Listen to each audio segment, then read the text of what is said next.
Well, up next, a little-known part of history comes alive inside Israel's brand-new museum.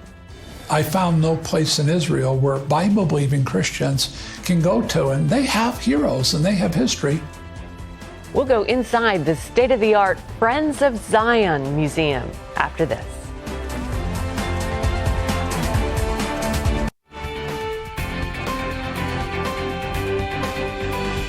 The founding of the modern state of Israel has been called a miracle, and few people realize that Christians played a major role in building and protecting the Jewish state. Now, a state-of-the-art museum in Jerusalem shows the world this hidden history. Chris Mitchell takes us there. The museum greets visitors with a profound introduction, stunning aerials of Israel, while a map traces the land given by God to the 12 tribes, all set to originally scored music. The museum uses state-of-the-art technology. For example, this area is one of the largest touch panel exhibits anywhere in the world. Touch one of these panels, and you can find out more information about Christian Zionists throughout history. The modern features like video mapping aim to tell new audiences one of the most compelling and often unknown stories about modern Israel, the role of Christian Zionism. Israeli Prime Minister Benjamin Netanyahu addressed this history in a 2012 speech. I don't believe that the Jewish state and modern Zionism would have been possible without Christian Zionism.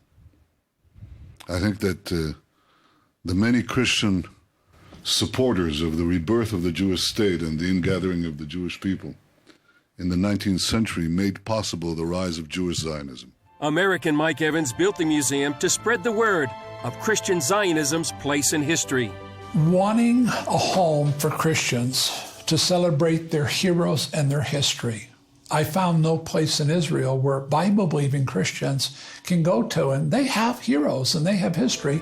The museum is based on years of research and this 2-volume set written by Evans. There's so many of them. I mean, if you just take George Bush, 1844, this guy was a Hebrew professor, and he wrote a book that sold 1 million copies on the restoration of Israel. And yes, his 2 relatives were U.S. presidents.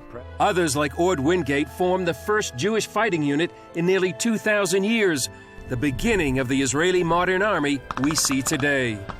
Women like Corrie ten Boom and her family. The Nazis killed her father and sister, and she suffered in a concentration camp because they hid Jews during the Holocaust. And Swedish diplomat Raoul Wallenberg faced death to save Jews. In the dead of winter, Wallenberg joined the thousands of Jewish prisoners in the death marches to Auschwitz, trying to save anyone he could. What was it that to face death? I realized, number one, it was their Bible. They had an intimate relationship with the living Lord, and they loved the Word of God, and they were willing to commit their life for it. And with the Word of God came promises to the Jewish people. Those scriptural promises are woven through the exhibits, from Ezekiel to Isaiah to Abraham. According to the ancient writings, one day God appeared to Abram and spoke the words that would give birth to the nation of Israel.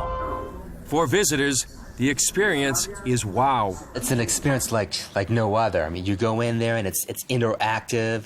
You'll learn a lot of things that you probably never even learned. I thought this was one of the most impressive things I've seen in Israel in the time that I've been here. Many never knew the history and now want to tell others.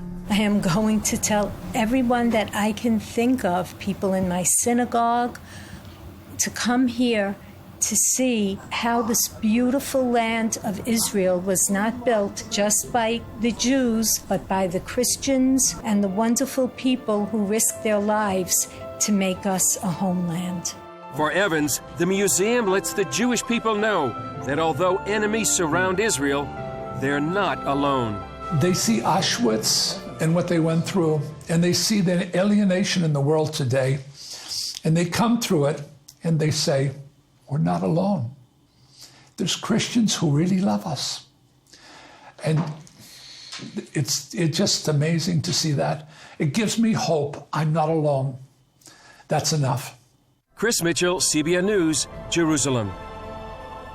Well, if you're in Jerusalem or planning to take a trip to Jerusalem, make sure the Friends of Zion Museum is on the itinerary. It's absolutely incredible. I was there in May, and I thought I knew the history, and it taught me some new things. So if you're planning a trip, go there. And if you're not planning a trip, you can go online and visit the Friends of Zion Museum. They have a wonderful virtual tour on their website, and you can find the link at cbnnews.com. Wendy? I'm jealous. You've already been. I've already been. May I go? We'll have this conversation later. How about that? All right. It does require a plane ticket to Jerusalem, I understand. It requires an assignment. What story are you going to do? Well, still ahead.